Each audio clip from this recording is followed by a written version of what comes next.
വിശക്കുന്നുണ്ടാ? അംഗൻവാടി ഉപ്മാവ് തിന്നേറ്റേ തിന്നിനാ? ഇപ്പൊ എന്താ കഴിക്കാൻ വേണ്ടേ? പഴംപൊരി വേണോ? പഴംപൊരി ആക്കാ.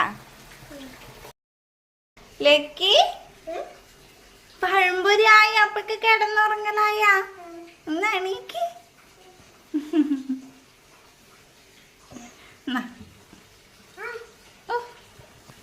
ചൂടെല്ലാം നോക്കണേ. അമ്മ നോക്കട്ടെ ചൂടുണ്ടാന്ന്.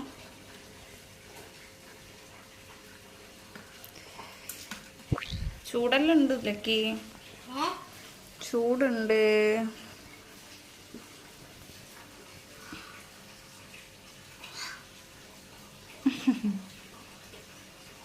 ചൂടില്ലാത്തതാ, ചൂടുണ്ട്.